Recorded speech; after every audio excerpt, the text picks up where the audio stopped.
Welcome to episode number 37, you guys. I'm your main host, Coach Yo-Yo. Obviously, we have Coach Nick.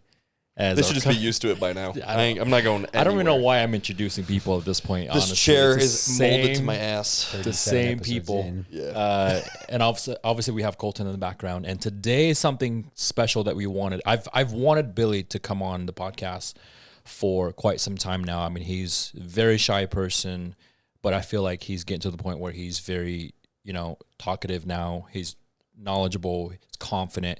He's just done a show a week ago, literally 7 days ago. Congrats on your shows, my friend. Yeah, congrats on winning. Yeah. Thank you. And one of the reasons why I want Billy to be on the show, because he's now a dad. You are now full-time coach, full-time. And you just did a show a week ago. And we're going to talk about, so here's the topics, right? So obviously we're going to talk about your journey before bodybuilding. What is that like? What is your relationship with the food, and how did you become, an athlete today? And then we're going to go into what it's like being a dad. So this is a huge topic today. What it's like being a dad and being a health coach at the same time. What does that mean for our kids, for our communities, for all the dads out there that are watching this, listening to this? Because I know they look up to us in so many ways, especially that we have kids now. It's a different, it feels different, right? And then most importantly, also because it's a men's mental health, or mental health month, we're going to dip a little bit on men's mental health, what it's like to be in your optimal position. Why are people, and again, we're not psychologists, we're not doctors, but we want to speak on, being a coach and what we see in men today and how we coach them and what get them from point A to point B and what it's like. And unfortunately, we do deal with a lot of people that have mental health issues when it comes to, especially fathers, right? And we don't think that we're good enough, And even the position that we're in, sometimes I know we doubt ourselves to a point where, are we doing our job as a father? Oh yeah. Yeah. We but people look at us and they're like, wow, you guys got it. You guys look like this. You guys do this for a living. You guys must be like a perfectionist on a lot of things that we do, but little people don't know that we battle a lot of things behind the scene as well, right? So we're going to talk about that today. So introduce yourself, bro. Billy Gilbert, right? Is that how you say it? What's your middle name? Mark. I never asked that before. The Instagram should give it away. Yeah. Billy Mark Gilbert. Welcome to our podcast, man. Thank you. It's a pleasure to be here, you guys. My name is Billy. I'm a full-time fitness coach. You already kind of covered all this already. I started coaching probably about 3 years ago, monetizing it, but I've been doing my own macros for about 10 years. But I had help with various coaches prior to that got me going through the way. There was Mike Manfrey, my first, then Eddie, and now my current mentor, Alex York, the dork. So love that guy. That's pretty much it. Let's talk about you being overweight. I know you don't like to talk about that. I know you don't. Go right into it. I'm just gonna. Yeah, he used to be fat. Yeah, I'm remember that fat guy that used to? No, I'm just kidding. You know what's funny? When I met Billy, you were shredded because you were coaching with Eddie, and all I remember was like, dude, you got to check out this guy. I'm like, who are you talking about? This is Wolverine looking. Yeah, I'm like, looking guy. Yeah, he comes in, and at the time when you met me, you were mid-cut or towards the end of your cut, but you've been cutting for so long. 42 weeks. 42. Jesus Christ. Oh my God. 42 weeks, so what I know of you is that. I don't know what you were like before. I didn't know that you were fat or overweight before. I'm talking, and like, for example, what do you weigh today? Today, I'm 174. Okay. So what was your heaviest? Last week, I was 165. Okay. What was your heaviest? Heaviest that I measured was 258, but that was already after about a month and a half of trying to get into shape while I was at college. So you were probably sitting close to 270. Yeah. 265, 270 Really? maybe. Probably, yeah. Not muscular. So to put it in perspective, like we already covered, I'm about 170-ish now. So essentially 100 we can pounds throw ago. up photos of what I look like at 170 at the end of this. I don't know if Colton can do that or not, but it will really put it into perspective of how overweight I was. I'm 5'8". You're 5'8". And 5'8", do you have, Do you have any of your pictures when you were big before? So I've been trying to actually find them. I had this rule where I just did not get any pictures for Facebook and MySpace at the time. I just avoided that like the plague, which is a huge regret now because, you know, the Fat to Fit journey could definitely help people out there. 100%. Especially with, you know, men's mental health and dads. All those things will play a role in it. But there's still some, every now and then I get one where I'm about 215, 220. I can try to find some of those and send those to you after the end of the show and see what you want to do with that. But they're fully clothed. Damn. But we can see it though, right? Because I've had pictures of me. I did that thing where I tried to like wear sweaters to hide my shape. I wore like slacks that were like loose fitted. I thought like I dressed really nice and it was hiding it. It wasn't until I went to go bowling with a couple of my friends like right before college. And this is before I ballooned up worse in college. One of my good friends at the time, she's like, "Oh my God, I love Chubby Billy." And I was like, like who's Chubby Billy? I thought I was hiding my tits pretty well. It was an awakening. So then, you know, I went to go get some school clothes for college. I was going to be like the cool kid on campus. I was used to being semi-popular in high school, and college was 10 years later. I went to go try on some pants. The 36s didn't fit. And then I had to squeeze into 38s, and I was like, okay, like I've never had size 38 pants at 5'8". I had to suck in to wear those. It was pretty bad. The jeans. The jeans, yeah. The jeans is a horrible. I don't like jeans anyway. Yeah, they don't fit very well. No. Yeah, they don't. Yeah. We're as you can tell, we're wearing. They're so tight on Colton, his knees have ripped. Yeah. He didn't get the memo. Yeah, he didn't get the memo. Yeah, because I'm really interested though, because we don't. And the reason why we talk about this a lot, because we had multiple conversations with the clients about, you don't just wake up in the morning and be like, hey, I want to lose weight today. It's over time of just suffering, putting on the pants that doesn't fit you. The Chubby Billy comment, right? Those little thing adds up. Yes. And what was your mental health like at that time before you realized, or maybe when you realized that was? I don't reflect back on how I was mentally. I just know that I used food as a coping mechanism. I would watch anime. At the time, it was the new season of Korra, the Avatar show. Okay. And I would eat about, Legend of Korra, good stuff. I would make about these grilled cheese sandwiches, like panini style, honey mustard, deep fried turkey and ham, and I'd make 9 of them. 9? And holy shit. Well, I had to binge watch my show, and there was nothing better than, you know, getting into a show. One sandwich per episode. So I had an ex-girlfriend at the time, and she was battling with alcoholism, and later found out that she was cheating. So it's like didn't know how to deal with that. I was in my mid-20s, early 20s, and so food and more TV. Grilled cheese sandwiches. Food and TV. It was that and this show, Highlander from 1990s, who I met at FitCon years later and thanked him, gave him a hug for being like, dude, you helped me get through some times watching your show. It's crazy. That and the grilled cheese. So, I guess it really didn't help me in the end. I probably just, you know, caused a lot of obesity issues. Were you bigger even when you were a kid? It just got worse in college? So in my elementary, I was a love-handled gut, and I just sucked in and I did this because I thought that would hide my tits.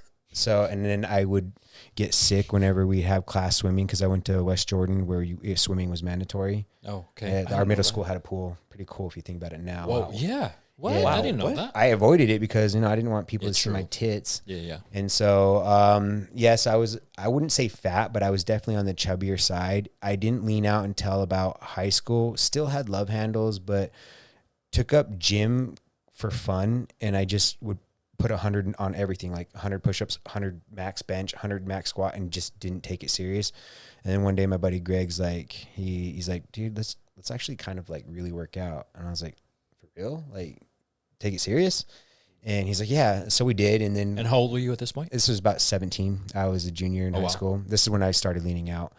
And after that, about a month, maybe a month and a half, I was in computer class, and I was doing something like this, reaching for the thing, and it had the shape of my arm. This really beautiful girl named Brittany, still Brittany till this day. She's like, oh my God, your arms.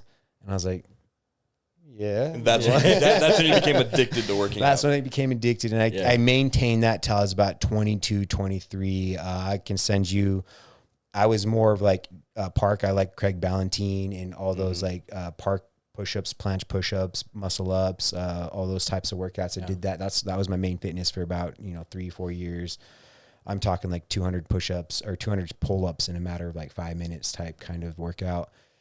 Really got into it. Wasn't shredded, but had a pretty good shape overall. Yeah, so I was doing about 200 pull-ups in about 10 to 15 minutes and about 500 push-ups in about 10 to 15 minute like HIIT style training workout, just a bunch of park stuff. I maintained that till I was about 22, 23, and then I got promoted at UPS, and the promotion led to partying with my boss. Love him to death to this day. But obviously alcohol played a role in that. And next thing you know, I was rocking a gut, and then some stuff with my ex that I briefly mentioned spiraled out. And that was through college. This was right before college, going into college, and then the chubby Billy comment, and then the college, I just got fat. Really? Yeah. Just eating, drinking, doing the typical college so life, or what led to you getting up to so I was in school 265? for electrical engineering and mathematics. And so we'd call this, my roommates and I, we'd have this engineer special. It was a Little Caesars pizza, 2 Firehouse subs that we would split. What did you call it? Engineer special. What? And it's going to be famous. Oh, yeah. You don't know about it?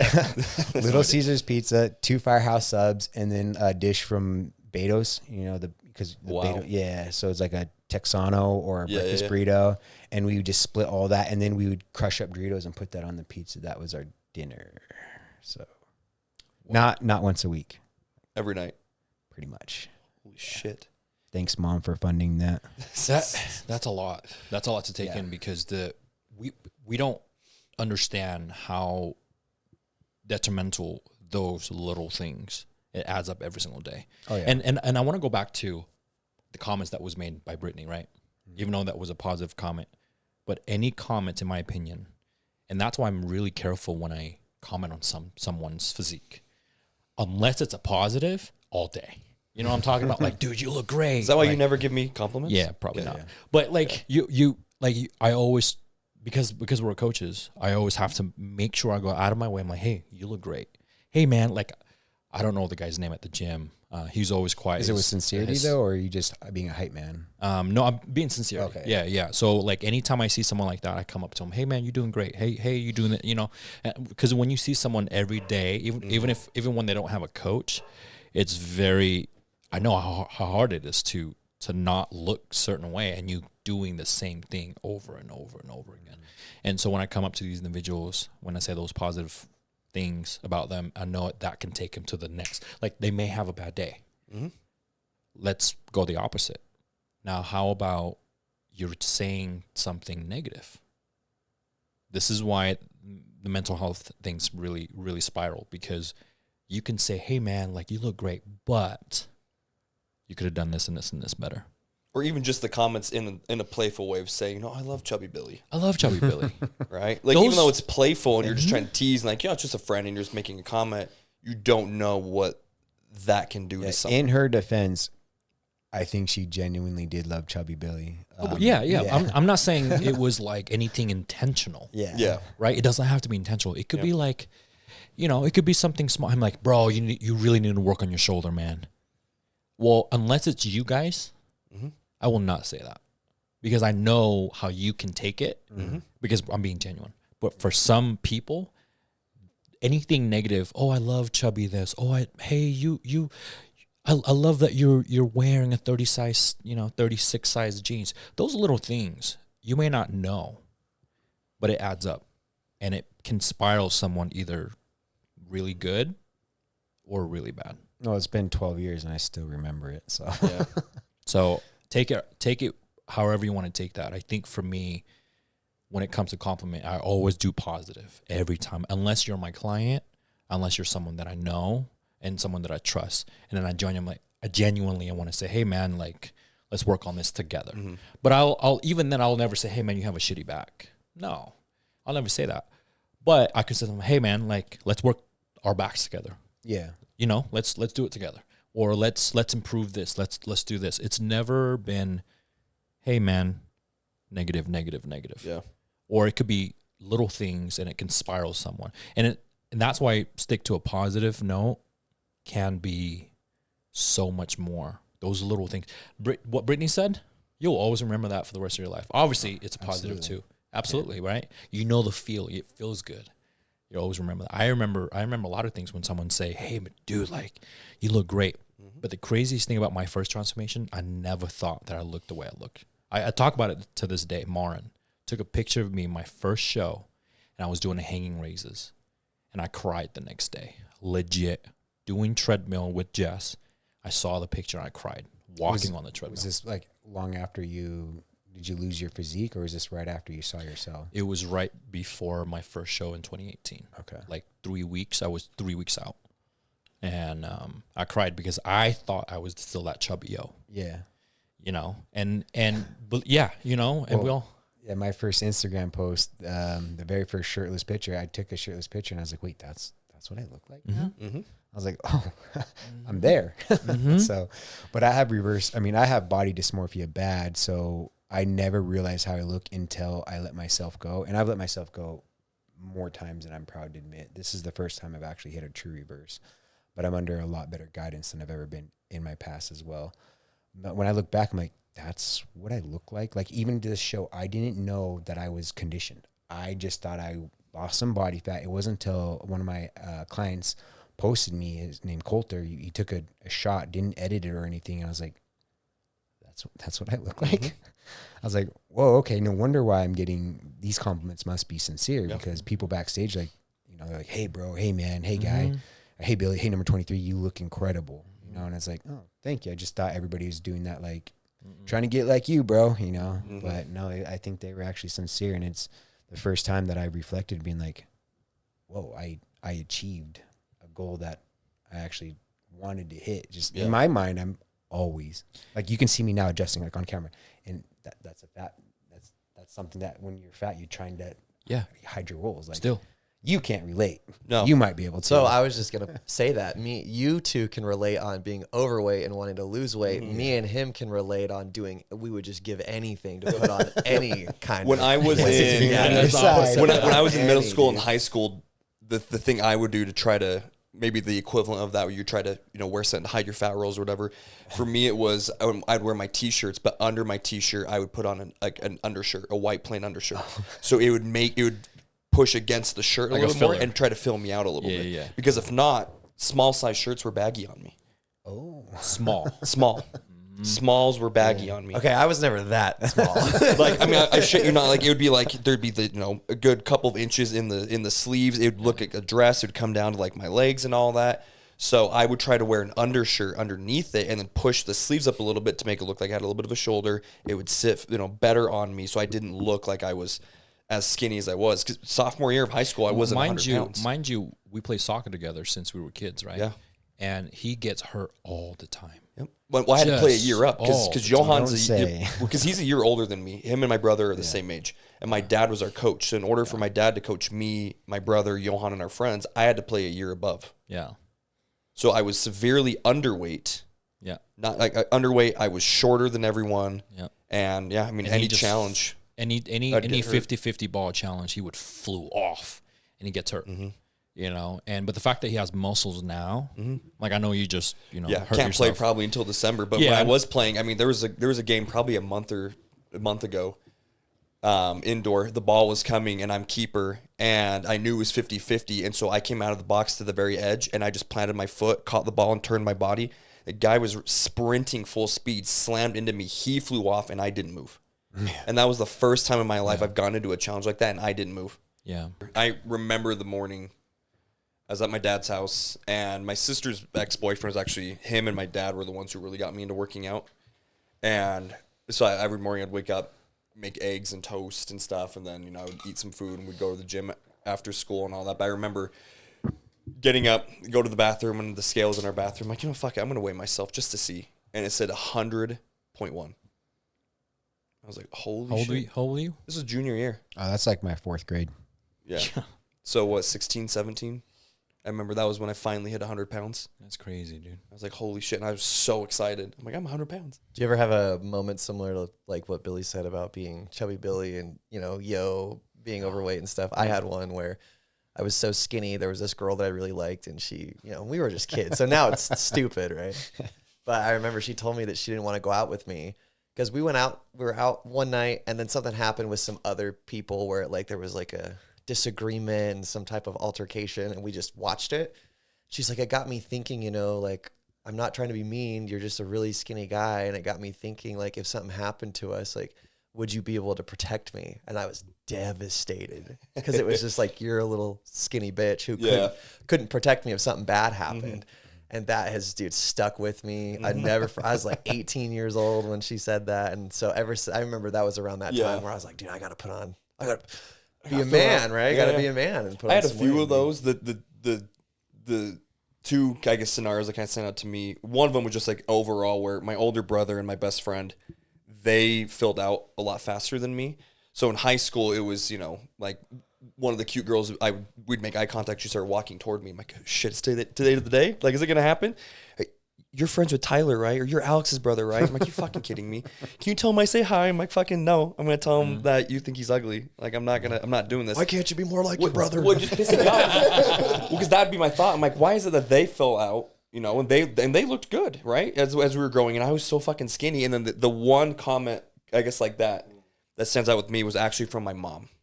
And it was one day, we were at a pool, we were doing something, I can't remember what. We were somewhere as a family when I still had a relationship with her, and she looked at me and she said, Jesus Christ, you look like people are going to tell me I don't feed you.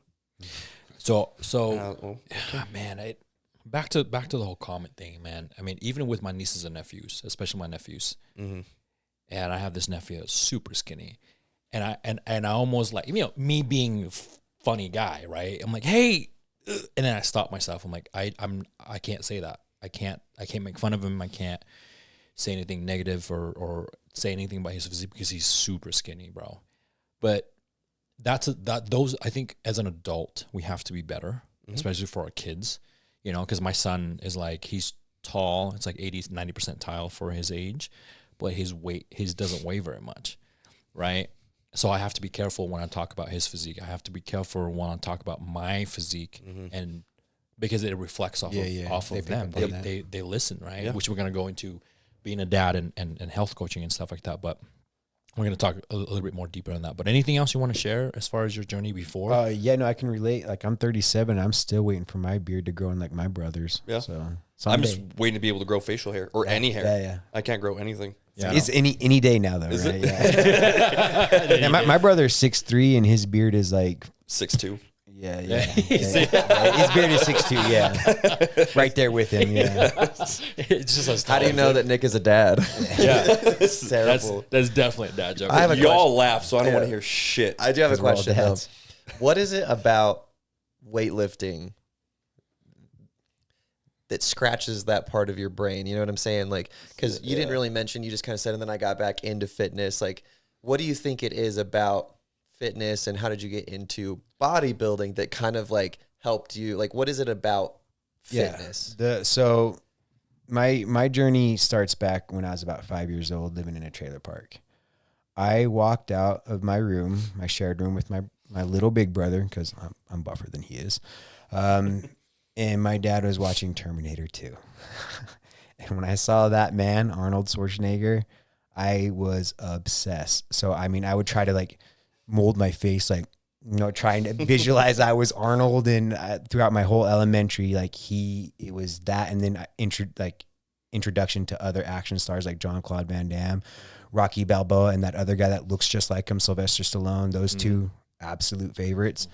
And it was, honestly, there wasn't a sob story. I was just obsessed with these manly men who were just. So those were your childhood crushes. Oh, Not the Pink Ranger. Childhood. No, Jessica Rabbit and Kimberly from the Pink Paint. Till this day, dude. Kim, for sure. Absolutely.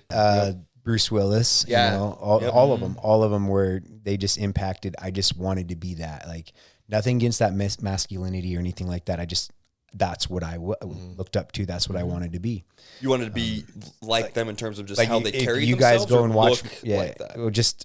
Just a little bit of both. You know, like what man here hasn't, like at work prior to our coaching job, been like, all right, if there's a shooting, this is how I'm going to go down, and I'm going to protect. I might die for this, but If a wild bear got into the gym, I'm gonna fight that wild bear. Yeah, for sure. We all have our with escape some like plans. gladiator music playing in the background. Yeah, we've all been there. Like we know that. Lost my train of thought now, but why fitness? So start when you were 5, you fell in love with Arnold. Yes, Arnold. oh no, yeah, we already covered all that. No, it's but if you go back and watch my posing routine this past weekend, heavily influenced by Arnold. There's like 3 or 4 poses that I throw in there that are Arnold dedicated. Do I have his physique? Absolutely not. But you know, he's still him and Frank Zane are still one of my all-time favorites. You brought the best physique for yourself, for sure, up to date. Sure. I'm a better man because of the people I surround myself with, my grandfather and the family that's helped me get here. I'm a better man because I have to be for my daughter, for my wife, and for my mother. I want to do right by them. Fitness is not really a play in that. I was going to say, I think a lot of people think like what you said, like you're shredded, so you must be the best dad or the best husband. And no, that should just guarantee me a job. Like, you know, I should walk in and be like, this is a resume. Like, you know, like. Yep. It helps. Speaking about being a dad, right? So now we know your backstory. You love anime. You love Rambo, apparently. Rocky. That's what you got out of everything we talked about? Yeah. No, but I didn't know you were all the way up to 270 and you started your journey, and then you had multiple coaches leading up until now. Let's talk about being a dad. What is it like now that you have a daughter, right? Yeah. First things first, both of y'all have daughters. I'm gonna have one soon. I cannot wait for you to experience it. Congratulations, by the way, on that. Yeah, thank you. I can't wait. What is it like being a dad? This is the question for all of us, right? Being a dad while health coaching at the same time, right? Because what I've seen is, 1, we lead by example, 100%. 2, I get to coach a lot of parents now, because now that I have my own. I don't know what it was, dude. My business skyrocketed after I have a kid, dude. It's weird. Yeah. As soon as I had a baby, my business everybody want to work with me. I'm like, what? A lot of parents, and so I think being, you know, a dad while health coaching and helping people understand. I think because we walk the walk, you know what I mean. We walk the walk. We preach what we teach. We live that lifestyle. We look great, but people think that we always got it, which we're going to talk about that in a second. So what is it like being a dad now, as you have an amazing, cute family, cute daughter? What is it like being a dad while health coaching for you? Honestly, it's a blessing. I get to spend a lot more time. My daughter literally can come to work with me. I have 2 offices at 2 gym locations, and she's welcome at both of them. I get to spend way more time with her. It's funny enough. Like I'm not one of those dads like you have to eat clean, but my kids already know carbs, proteins, and fats, mostly proteins and carbs, because she's like, Daddy, does this have carbs in it? And it's like, baby girl, you can eat whatever you want. You know, it's just been a blessing. I mean, aside from the fact that anytime I go to a swimming pool, a football game, whatever it may be, I'm like, yeah, that's right, dads. This is it. And we do. So, we do. I feel that. My daughter gets to, you know, she gets to brag about that her dad is, you know, Superman. Yeah. She I was just gonna say, didn't she make that comment? Well, yeah, she just got me a Father's Day card. She drew a little beard on the Superman. She got me a trophy of a Superman, and then a little thing that I hang in my office of Superman.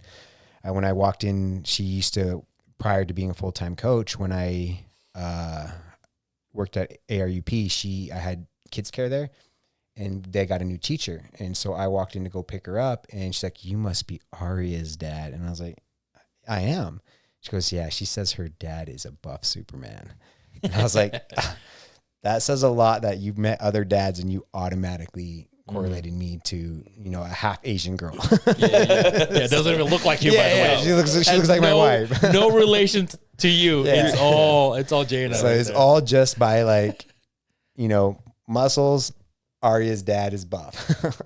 And so it was a good feeling, you know. I mean, sure, it's kind of a joke, but it's still, at the end of the day, you're like, okay, like, I'm a father figure, not a dad bod. Yep. Yeah. And that was the coolest part for me. Someone asked me the other day, now that you're going to have a girl, how do you feel? And I said, well, it's hard to answer that question because I already have a boy, right? But it's different with boys, though. It's so different with boys.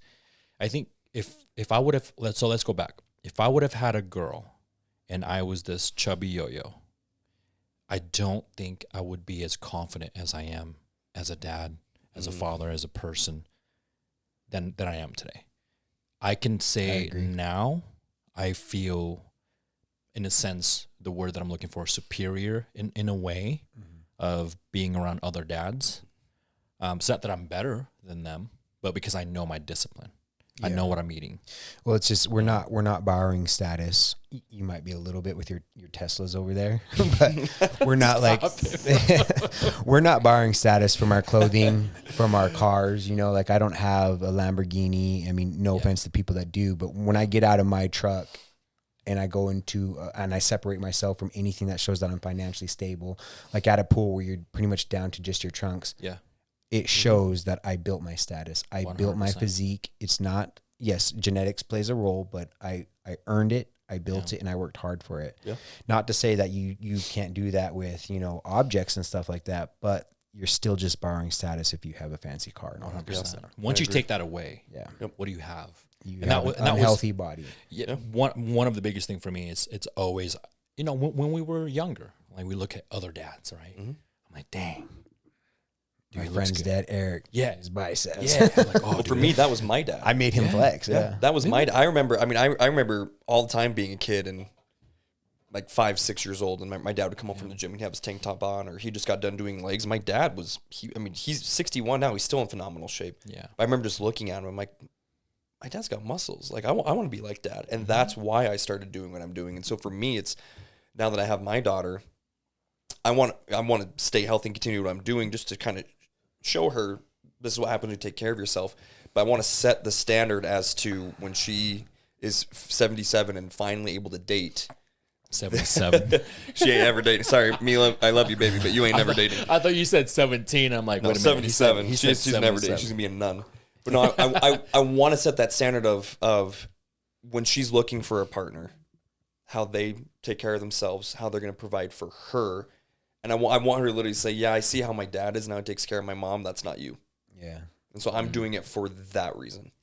And to show my daughter that I'm going to take care of her no matter what. And I'm healthy and not going to have all these health issues and in and out of the doctors or, like, sorry, baby, I can't play outside. Like, daddy's back is hurting really bad. Just go ahead and edit that and then put that like as if I said all that. Okay. Yeah.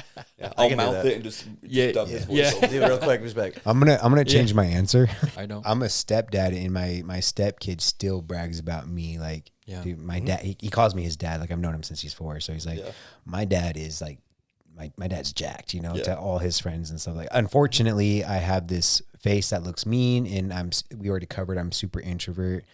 It stems from like my childhood and stuff like that. I'm very particular in a certain way, and so I appear mean. I'm really not, but I don't really get a showcase to his friends that like I'm a cool dad. I'm just a jacked mean dad, Yeah. But he still brags about me. Yep. So you were pretty lean and serious with fitness before you had your daughter, right? Yes, just not to the dedication level that you see now. That's what I was going to ask. Do you think it changed when you had your daughter? It just, the cortisol levels and my central nervous system, everything changed the way I structure my workout. So by having more time with my daughter, my physique was able to grow. That, and aside from having a really good team of like friends, mentors, and my coach now, that's all of it correlates, not just being a dad. Yeah, and it's hard to fail when you have that type of group. It's really hard to fail. Yeah, we talked about that on our Zoom call today, and we're talking about just environment and culture, and it's who you surround yourself with. So if your environment is drugs, alcohol, smoking, shitty food, partying, all these things, you're going to follow suit because that's the environment you're in, and then the culture is you're trying to fit into the social norm, so you're going to do that. But if it's you surround yourself like what we've done with each other, all 4 of us, and we're eating clean, we're exercising, focusing on our health, getting blood work done, building our businesses, we're sharing knowledge with one another. We still party. Yeah, we like, still you know, drink. Yeah, we still have we drinks, still we still do these things, smoke. We but still it's- vacation. Yeah. Alex, Yeah. you're not watching this, right? But it's not an everyday thing. But our environment and our culture we built is around. Yeah. We want to succeed. We want to be a certain way, and so we've surrounded ourselves with individuals who are going to help us achieve that in a culture where the norm is you signed 7 clients in a month, or it's, you just did another bodybuilding show, and so I want to do that, and you've inspired me. That's the only way you're going to find success. Well, I mean, yeah, absolutely that, and tying it into being a dad. Like, you guys remember my last birthday picture? It was all of us. You All were of the us standing in the photographer, gym, yeah. and surrounding my daughter, being like, this is the example I set. I think the caption or something like, these are all her uncles. Like, these are who I surround myself with, so my daughter will know what kind of men to not surround herself with, but the type of men that she needs in her life. Like, I think a lot of that, a lot of things that we've learned, a lot of things that we've known, unfortunately for me, I've told you guys this, I didn't have any role model until I was 18 years old. The only reason why I had a role model at the time is because I work with a store manager, a sales manager, and they become my role model because they were my boss at the time. They taught me a lot of things about life and took me to Vegas and all these things. And I'm still friends with one of them, really good friends with one of them. But having a parent, I love my dads. I would say because I have a stepdad. He brought me here, me and my family here to the States, and I owe him a lot of things. But he's not my role model, right? I love my dad,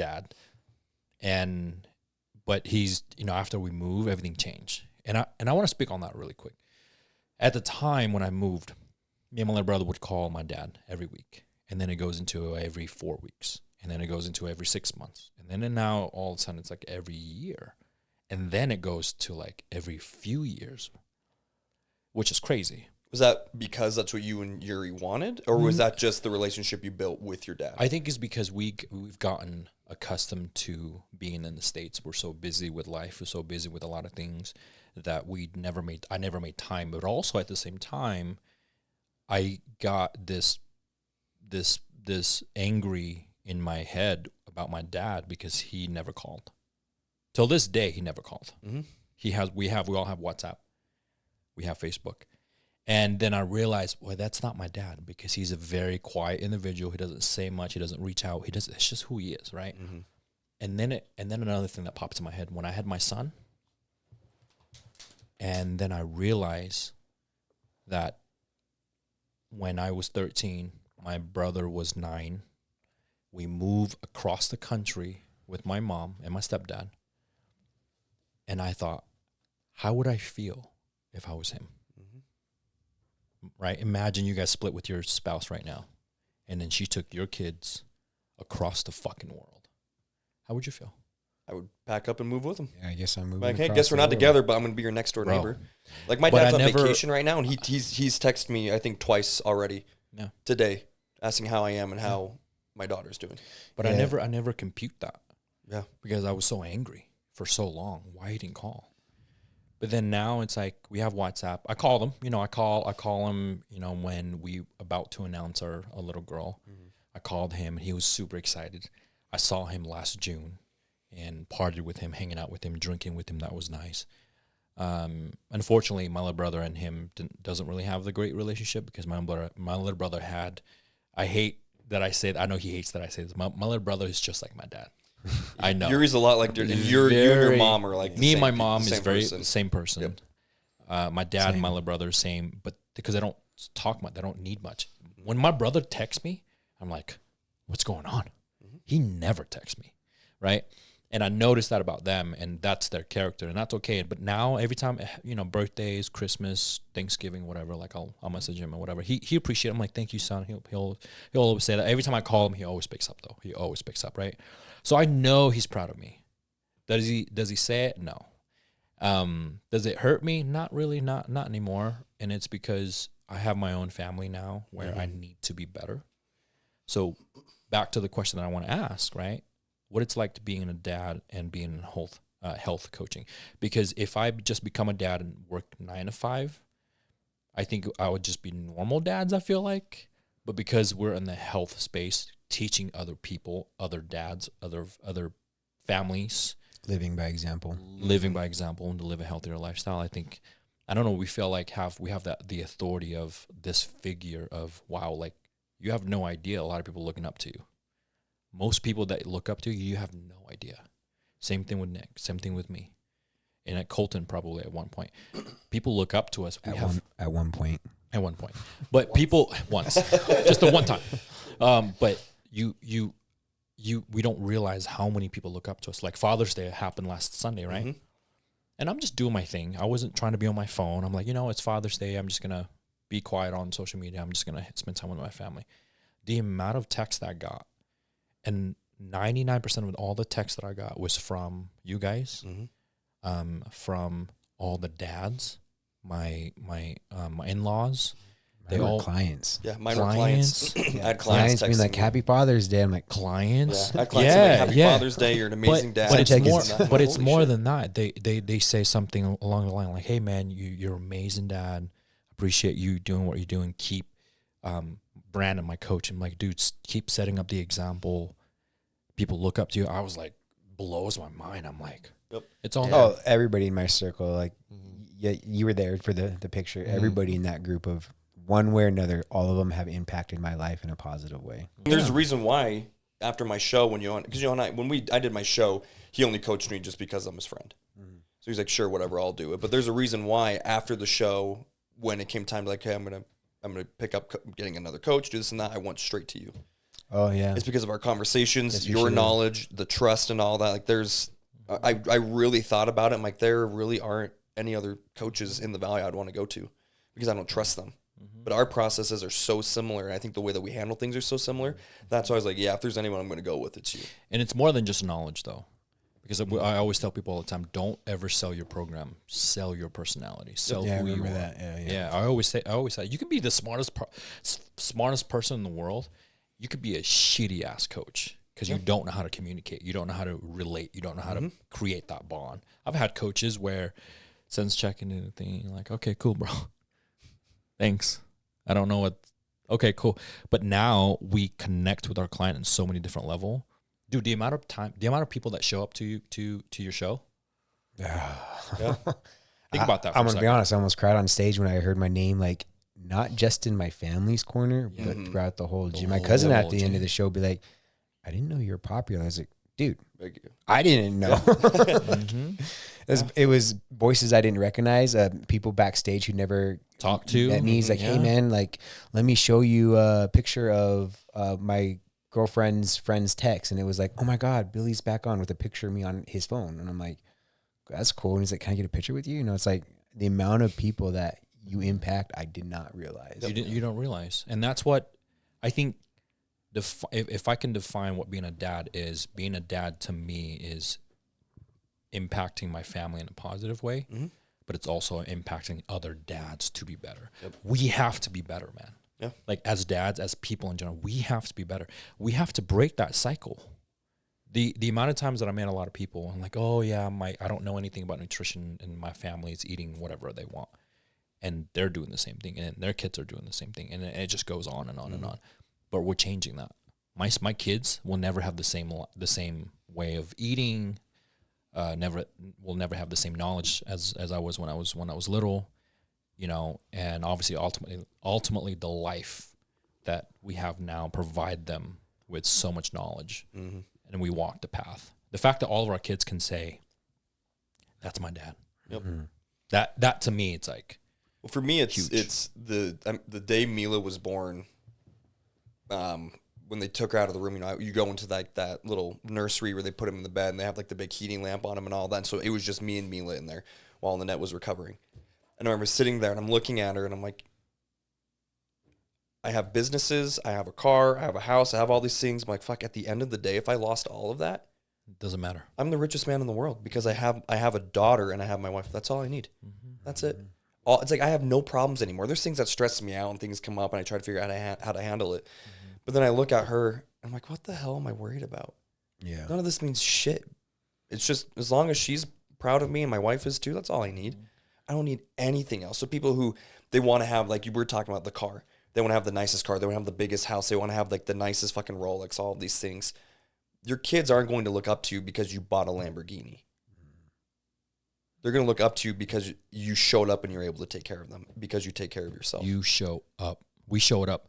We always show up, period. Mm-hmm. The fact that we can reschedule our clients at any given time so we can be there for their swimming lessons. Yep. That right any there for dance me. recital, any sports, anything like that. I love my clients, but I'm this- telling you right now, when Mila's old enough to be doing these extracurricular things, I don't give a shit what day it is or who I'm meeting with. You show up. We're rescheduling. When I was 9 to 5, just not too long ago, prior January, I had to miss nearly every Saturday of my stepkids' football game because PTO. I couldn't justify, the PTO, and I go back twice a year. Now I'm like, I told him, I was like, dude, I'm not going to your practices. I'm not that cool, but I can now go to every single one of your games. Yeah. So, And that's huge, man. Yep. The fact that you said that to him. Yeah. Can you imagine what it, like, he may not notice it now. Mm-hmm. But when he's years older, later- he's going to look back and be like, fuck. Yep. My stepdad called me on Sunday, which was really surprising. And I know my parents listen to our podcast, right? So I'm going to talk about that really quick. So he called me on Sunday. He FaceTimed me, and he was on a boat because my mom and my little sister, they're in Malaysia right now. So he's not spending any time from with anyone, just the cat. And so he called me and he said, "Hey, happy Father's Day. And I haven't called you in a while. I haven't talked to you in a while." And so I think I had like 30, 40-minute conversation with him maybe. And one of the conversation we talked about, he asked about our business and things like that. I'm like, no, everything's good, and still making the same money as I was 3 years now, same. And I said, but it's more important than that. And I said, the reason why I'm only working in the gym 3 days a week is because I want to make sure I'm there for my little boy and my daughter in the future. Mm-hmm. And I said, I don't blame you, because he said something, I wish I would have spent more time with you and your brother. He never said that to me ever until that last Sunday, my stepdad. Yeah. He said that, I wish I would have spent more time with you and your little brother, but I had to work and I had to travel. Mm-hmm. Unfortunately I could. He goes, but your mom went. And I'm like, actually not really. He goes, what do you mean? I said, well, when varsity played, we played at 3:00. Mom doesn't get off work till 5. Yep. But if I played JV, mom will show up. Yeah. Sometimes. So that at the time I didn't care, because at the time you just want to play with your kids, right? Mm-hmm. You want to play with your friends, and who cares who shows up, right? Mm-hmm. But fast forward 10 plus years later, and you're like, wait a minute. Mm-hmm. I wish they would have been there. For me, it was, obviously my dad was our coach, so he had to be at the games. Yeah. But even then, if he wasn't our coach, he would still show up.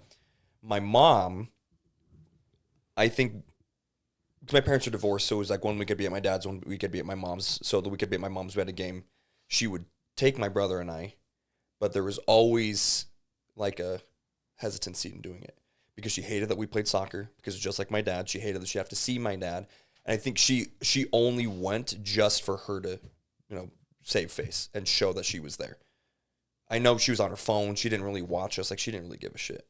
So I would, in that scenario, I would much rather have had my mom not go to my games, and then me just being like, oh, my mom doesn't care, than her showing up just because she had to take us to the game. My parents are pretty good. At least I recall them being pretty good about going to what little sports I did actually play. Mm-hmm. For the most part. And that set an example in a positive way, being like, okay, I need to show up for my daughter's, like, her little gymnastics that she's done, all the little things, her softball, which is, I'd stop taking Monday clients just to go watch her run around a field with other, 5-year-olds, Yep. They don't actually play, but it's the most adorable little thing ever. And I think my mom still shows up to all my kids' stuff. I love that. Like, she takes them swimming. So my mom did set a really good example. Yeah. My dad did the best he could. Obviously he still had to provide for the family. So like, I don't have any like qualms with, like, if my parents couldn't be there, I understand. Yep. Because now sometimes I actually can't be there, because it's like, You got to provide for the I got to family. provide too. Yep. I can't just. Well, My wife does a pretty good job. Like, we're dual income, so At least At least least we have the flexibility Yeah, to, at least to one. figure out a way to do that. But Yeah. that's what I like about what we do with the health and fitness and being business owners is, if we work 9 to 5, like if I was still at Netflix, I could have made really good money, could have moved up into, further into management and done a lot of stuff with it. But being in health and fitness and the discipline we have to have behind building our physiques and keeping our health where it is, building the businesses, that's going to show our kids they can do anything they want, but as long as you work for it and you learn these disciplines and we're here to help you and we'll teach you, then they're going to be able to do whatever they want. But I don't feel like I could have done that with Mila if I was still working in an office. Because then it's, I can work hard. But shit, it took me 3 years to get my second promotion at Netflix into management. And in those 3 years, I was as an acting manager, but still getting paid hourly. Mm-hmm.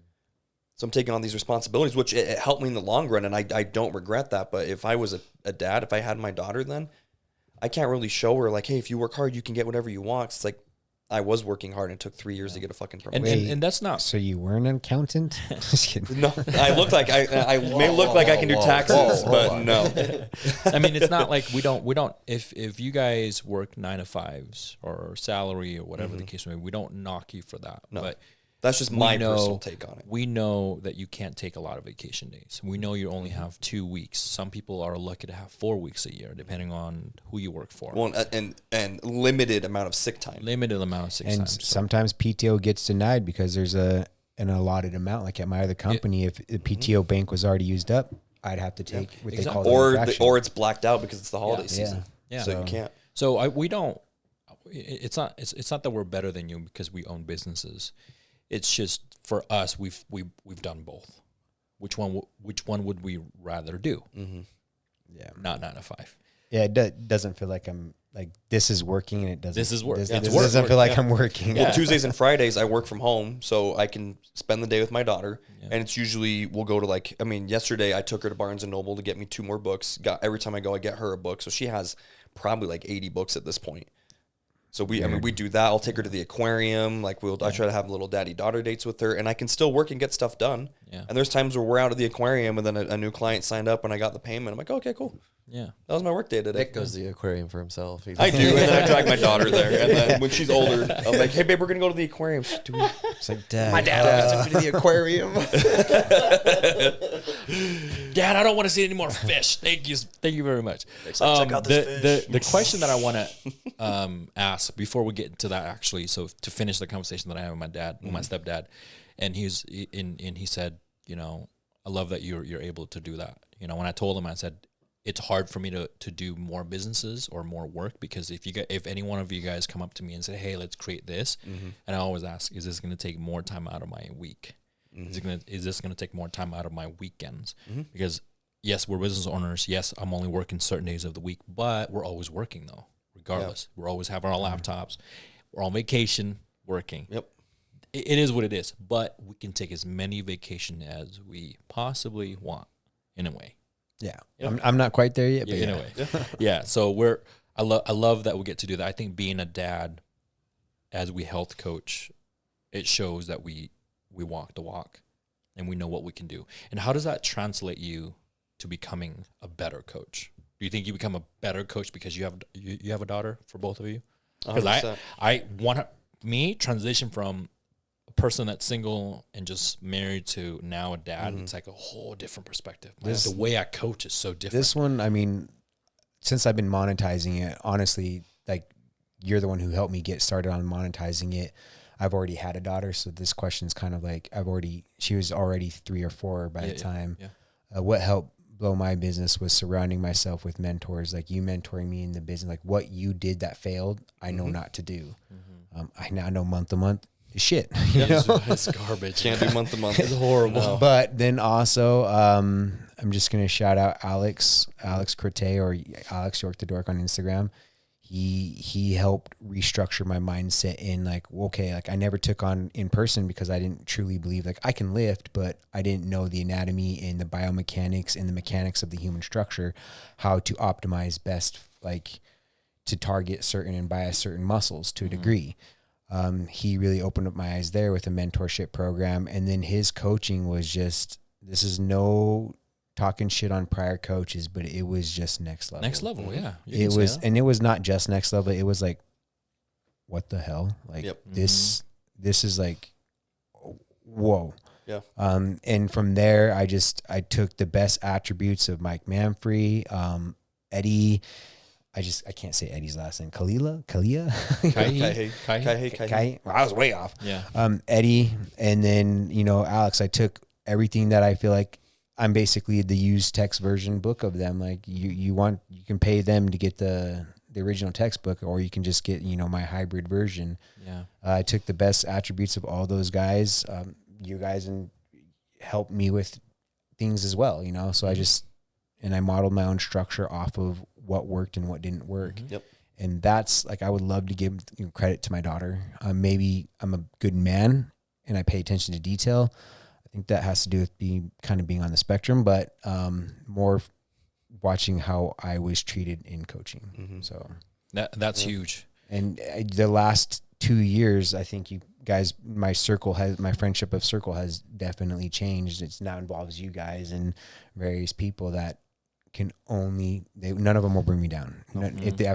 If I sense that someone in my group is going to bring me down, I cut you out. Yep. I'm 37 years old. I have a family. I don't have time for people who are going to bring me down. Oh man, can I speak on that really quick? Absolutely. I'm going to be vague as shit right now, but we are, recently I found, a couple of people in my circle,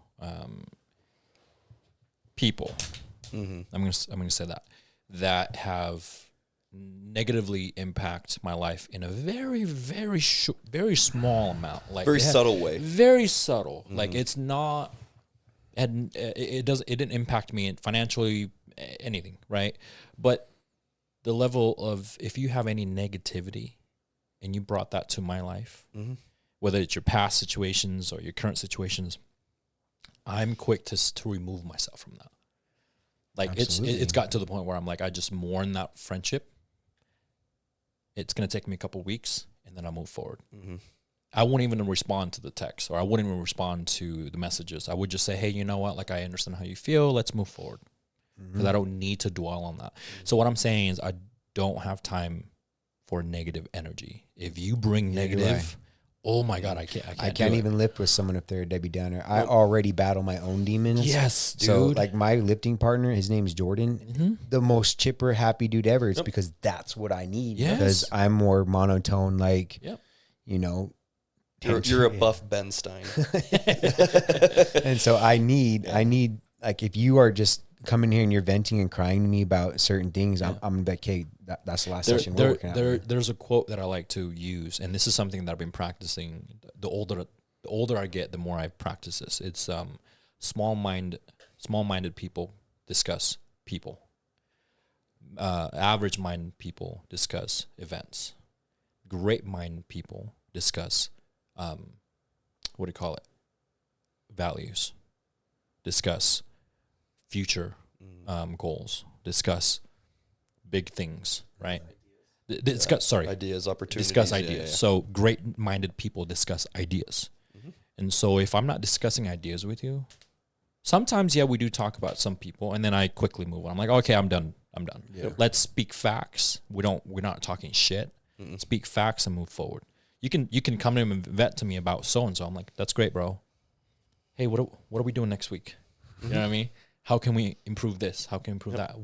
How's your app coming along? Right? There's always something, because my mentor does the same thing. One of my mentors, Brad Jensen. So I called him the other day and I was like, hey bro, I'm dealing with that situation. And he was like, listen, at the end of the day, you're creating a great friendship and relationship with your client, because it in times it becomes personal. But at the end of the day, it's business. They're just clients. And I thought to myself, I'm like, damn, he's right. Because we connect ourselves so much. We know their husband's name, their wife's names, their kids' name. We know their family. Like, we know what you do for a living. We know all of that. Mm-hmm. But at the end of the day, it's business. Yep. And that is something that I've learned recently. Mm-hmm. And I have to separate myself from that. And that's something that I talked to Nick about, that I'm like, okay, we learned. Let's move forward. Mm-hmm. Even he texted me last night. I'm like, dude, listen, bro. Like, I'm already over that. Because he messaged me last night Jersey? about... No. He was messaging me. He was messaging me about some conversation. Not UCLA. Yeah, Not UCLA. Yeah. He messaged me about some conversations. No, don't need to cut anything. But I'm very quick to just move on. Yep. Like, it's gotten to the point where I'm like, I'm so good at like cutting people out without even like have any emotions about it, because we don't have time for that. No. But to go back to your original question of did becoming a parent make you a better coach? For me, 100%. Yeah. Because before it was just me and my wife, and we have bills to pay, we have things, we have goals and all that. And so I was working and I was doing what I could to achieve those goals. But then as soon as my daughter was born, it was that same moment where I'm looking at her, I'm like, I have no problems, but I'm looking at her, I'm like, oh shit, I got 1,000 problems.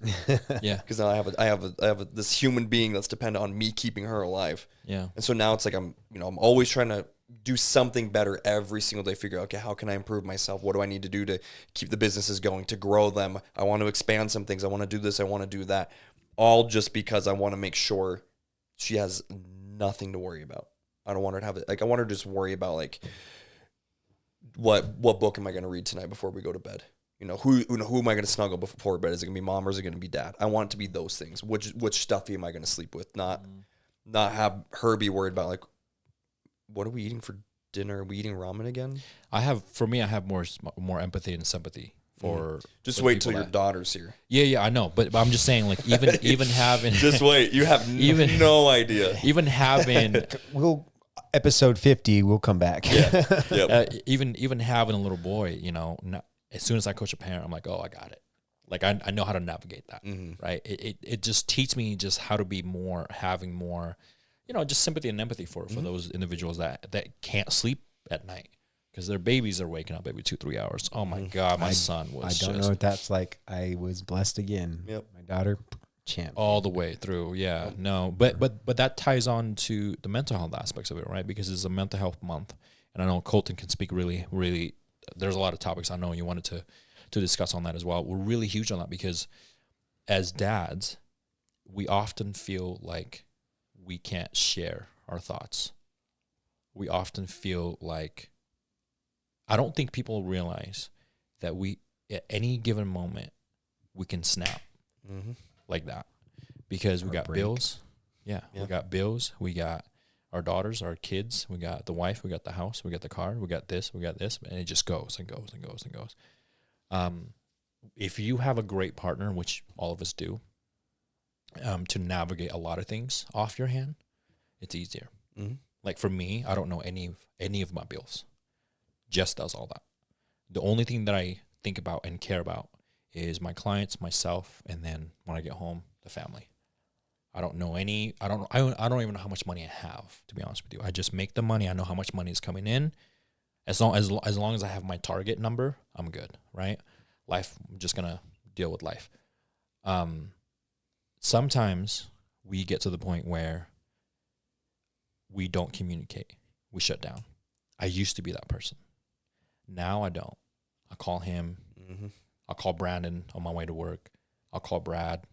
I'll call my buddy John in Vegas. I'm like, hey man, let's have a conversation real quick. Do you have a minute? Sometimes I use my client. Believe it or not, sometimes I use my client because I'm listening to their problems and then I'm talking to them and giving them advice, but in reality, I'm just talking to myself. Giving yourself advice. Yeah. A lot of my do that a lot. Yeah. A lot of my social media, anytime that you see me talking to an audience on social media, it's me talking to myself. It's me talking to myself 100% of the time. We get to the point where, at one point, when was the last time, let me ask you guys this, right? Genuinely, and Colton, same thing. When was the last time someone sat you down or called you and said, hey man, how are you? No, like. My wife did that the other day. How are you? I'm thankful to say mine was did that about recently. a year, almost 2 years ago. Right. And that, and you said, I mean, from Jess, from our wife is periodically, he still makes sure I'm okay. Mine's my coach. He's the first person who actually, as a full grown man, made me cry just by asking me a question. Like, how are you, man? Yeah. I didn't know him at the time. He's like, hey dude, I just saw you at the gym. You had this look. What's going on? And then I just, Yep. That little question though, I do that with all my clients, all of them. I always, they come in, I'm like, hey man, how was your week? Oh, they go off, right? They're like, oh, either it's stress or not, whatever. And then I said, no. How are you? Really though? They cry. 99% I just had a client this last week.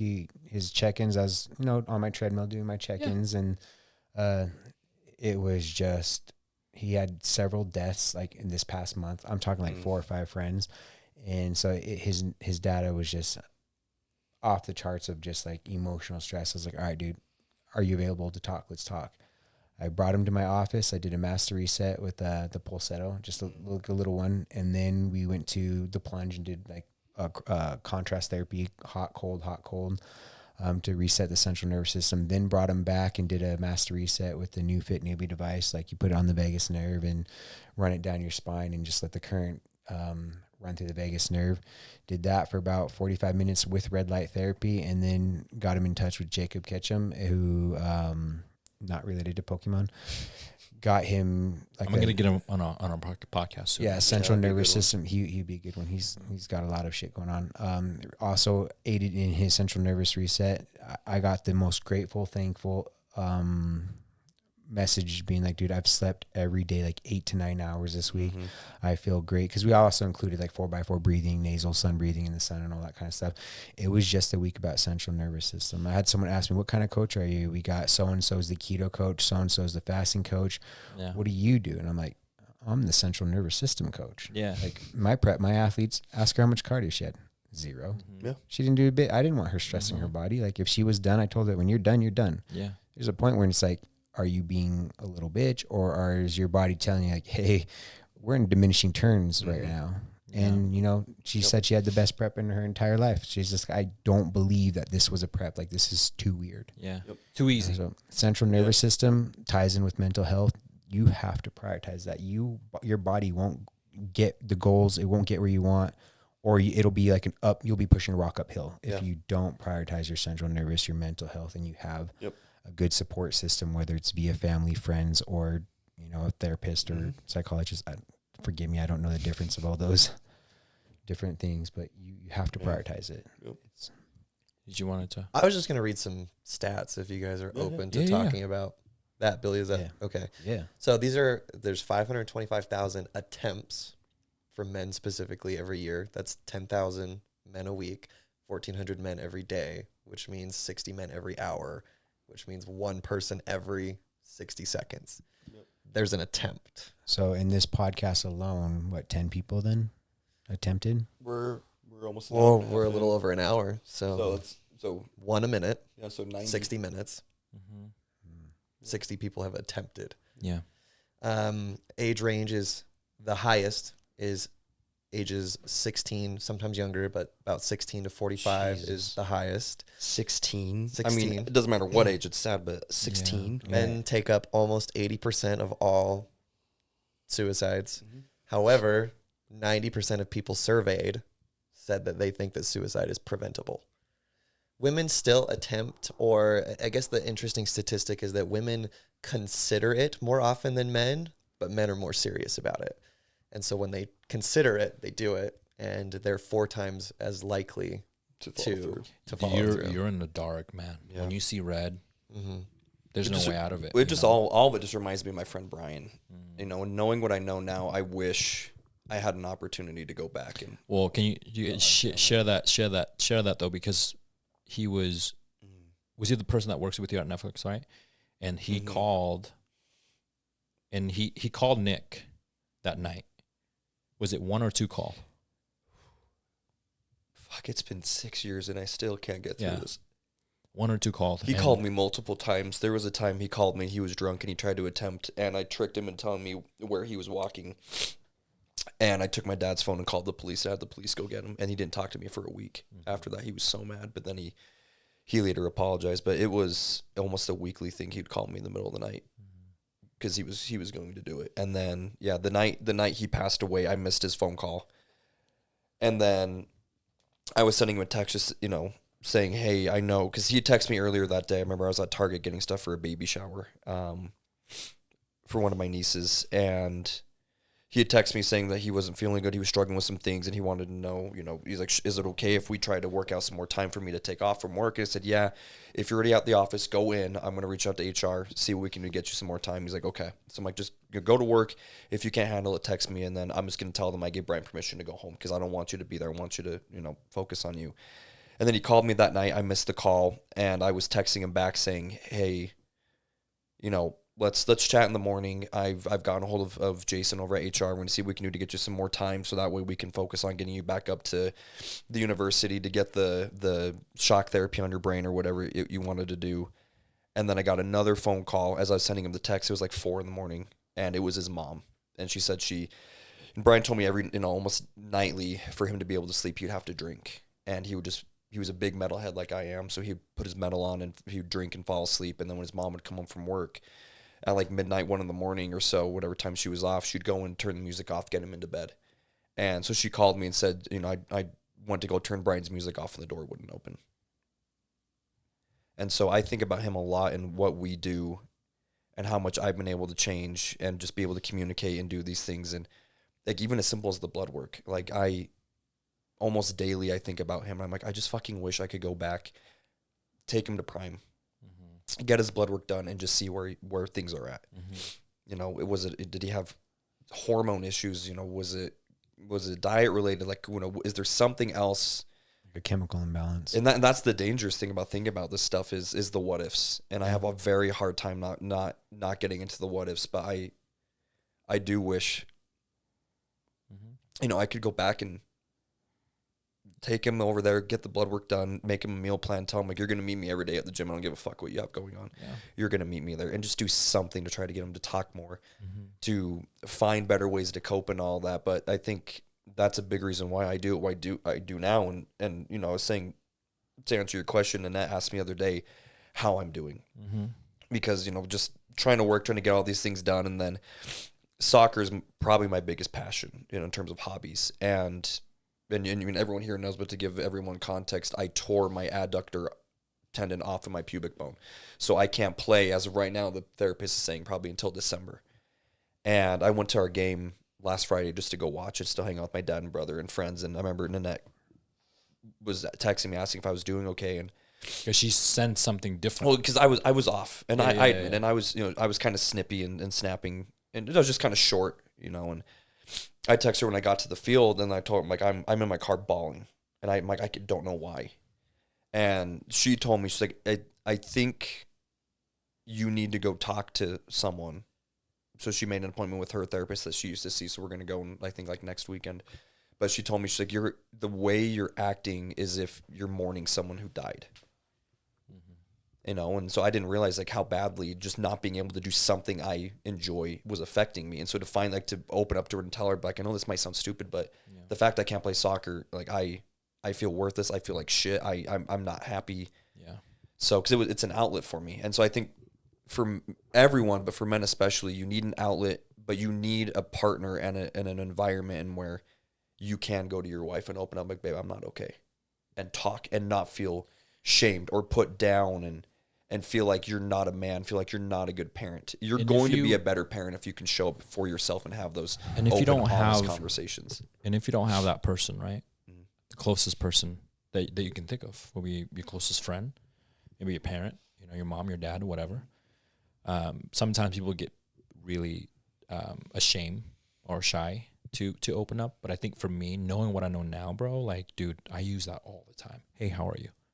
Now, if someone asks me how I'm doing, I don't break down anymore, because I just sometimes I just tell you, hey, this is what's going on. Yeah, this is my issue. Here, hey, what's going on? I'm always calling someone. I'm always talking to somebody, because I know if I don't, but you've created a culture and environment where you can do that. But unfortunately, again, for everyone, but for a lot of men, we don't have that. We don't have that. For about 500,000 of them. Yep. Not some. They don't have 500. They don't have the ability to just call someone and say, hey, can I talk to you about how I'm feeling, and have someone actually listen. Yeah. Right. I think that normalizing that has to be, we have to be better. Right. I think this ties on to being a dad, be a better father, stop the cycle, stop monotonous cycle, be the change. But also I think for other men, in my opinion, I don't know why. Like, I think it's part of my personality. I feel like I always feel like I need to reach out. You know what I mean? Like, even my client, most of my client, hey man, are you okay? I haven't heard from you in a couple of days. And they'll be like, no, I'm good. I'm like, no. You haven't posted. You haven't shared anything. You haven't shared reels. Like, what's going on? And then it breaks every time. And I do that often now.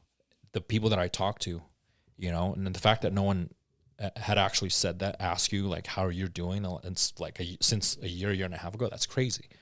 And then I got to be better at that. Maybe I got to ask you that question.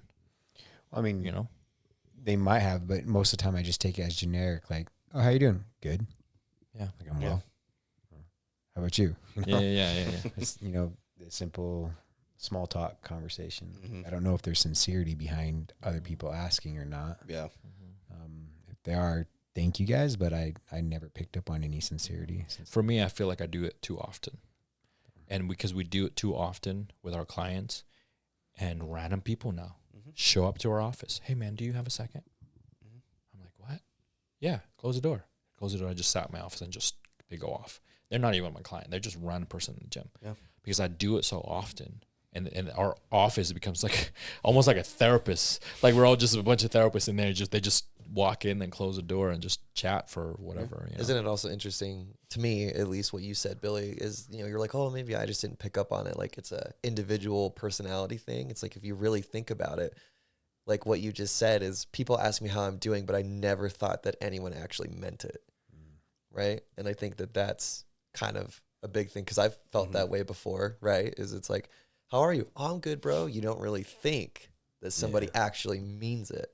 We have to be better. So the people that are watching this right now and listening, when you're going through some things, especially men, if you're a female listening to this, maybe you should ask your husbands, your friends, really be genuine and sit them down and say, hey, how are you? No, like really be genuine and say, hey man, how are you? Because at any moment in time, we all have that negative thought consistently. And when that person goes deep in that thought process and you can't pull them out of that, that might be the perfect time for you to come up to that person and be like, hey man, let's go on a hike. Let's go to the gym. Hey, you want to go get lunch? How are you? How are you doing? You know, hey, you need help with something? Just those little questions. Go back to our positive and negative comments. Same thing. What if you're going through the most shittiest time? You've lost someone, you break up with someone, you got divorced and you haven't seen your kids in weeks, right? And you come up to that person and you just literally tell them all the negative things, or just one. Can you imagine that person will break in 2 seconds, right? Dude, Instagram makes me the daddy-daughter reels. I'm like, my God. I can't. I saw one last night when I was going to bed of the mom putting the phone in front of their daughter when the dad got home, and how excited she was. And she's about Mila's age, and I'm like, I'm gonna have Nanette do that, because I walked downstairs this morning when Mila was eating breakfast. She's like, oh, dad, and she gets so excited and like flapping her hands and all that, and it takes every ounce of my energy to not. I've had to turn around because my daughter was sleeping. I didn't want to wake her, and she woke. I wasn't there. I had to turn around and go back because she wanted her kiss and her hug goodbye. So now I have to wake her up. Be like, hey, Daddy's leaving. Mila can finally, if I ask her for a kiss, she'll lean forward, and she doesn't know how to, but she'll just lean forward and like smile. Remember the first time I asked her, I'm like, can I have a kiss, baby? And I puckered, and she leans forward and kissed me, and I started crying. My God, dude. Oh man. Yeah, I can't wait for you to have your daughter over these moments. Yeah. When I come back, if I come back, we're gonna we'll do a follow up for once his little girl's here for sure at the end of the year, and we'll see. Daddy-daughter podcast. Yeah, that'd be fun. That would be hilarious. You know what would be fun, actually, now that I'm thinking about it? We can have Nanette and Jaina and Jess talk about what it's like to have a husband, be married to us. To be married to a husband. Well, do we really want them to do that? Great. This is like opposite of men's mental health. I don't have to do it. I don't have to post it. We'll watch it, and then if we're like, okay, yeah, honestly though, we will. If not, no. Honestly though, because he'll run it, you'll run it, right? And having Jess, Jana, and Nanette talks about what it's like to have a husband that does bodybuilding and a coach and being a dad. Like, dude, it's gonna be so funny to me. I think it's gonna be good. They're gonna talk mad. They're gonna talk mad shit. Well, now I just got nervous again. Yeah, I wasn't nervous before. Now I am. We have to have a life jacket. Yeah. Unfortunately, I was swimming with my son. I was like, dude, I'm having such a hard time just floating. It's a thing.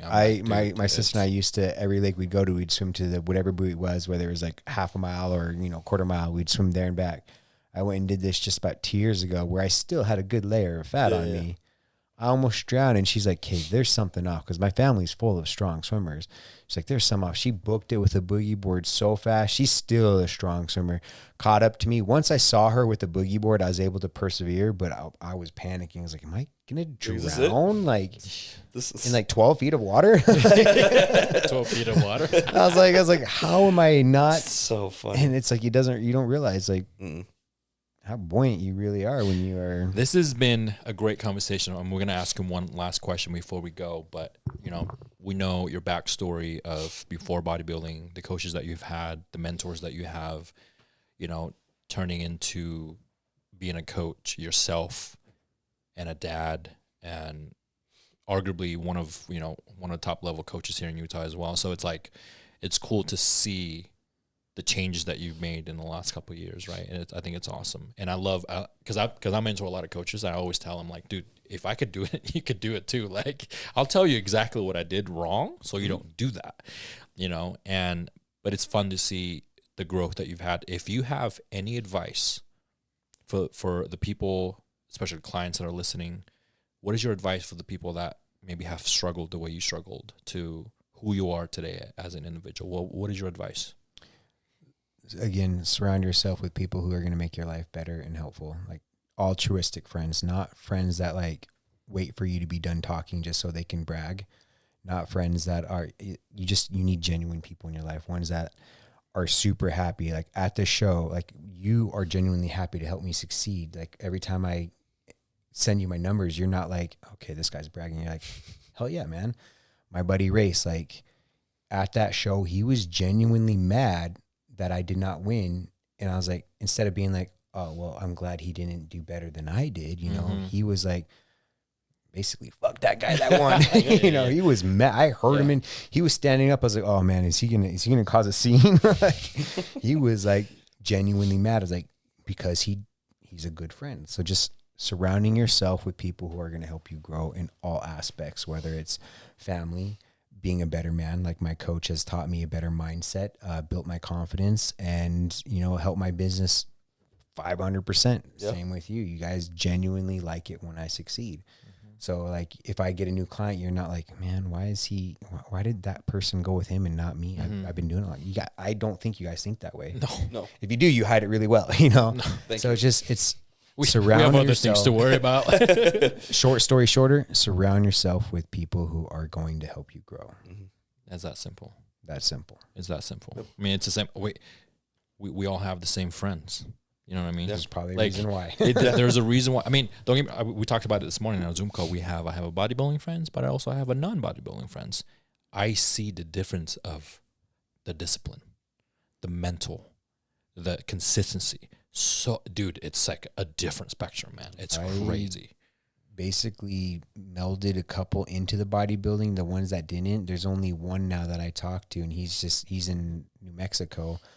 He's the only one, but even then it's only like 2 times a year. Mm-hmm. So it's like I only have I don't want to say bodybuilding, but my friends that are building their body. Yeah. And their body and their business and everything together. Man, this has been a great podcast. And the outro to this is men's mental health or mental health in general. I think it's really important, especially in men. We don't talk a lot. We don't say much. We don't even share our feelings. Mm-hmm. That's how we grew up. That's how men has always been years and years and years. And I think it's time to change that because we also have something to talk about. We also have feelings. We also have hormones. We do. Not as much as females does, but just because you don't have periods every single month, it does not mean that we can't be on, sensitive as well, right? It's really important, I think, for people that are listening to reach out to your friends, reach out to your families, reach out to the loved ones, enjoy the positive, things, and just eliminate all the negative, man. I mean, I know we can talk negative about somebody, but, don't be so negative where it's starting to affect your friendship, right? Great episode. Thank you guys for watching our YouTube, watching our Spotify, listening to our Spotify. Share all of our reels. You know, huge shout out to Billy today for being on the podcast. I think for sure we're going to have him on in the future as well. And obviously Coach Nick and Colton in the background. We'll see you guys next episode.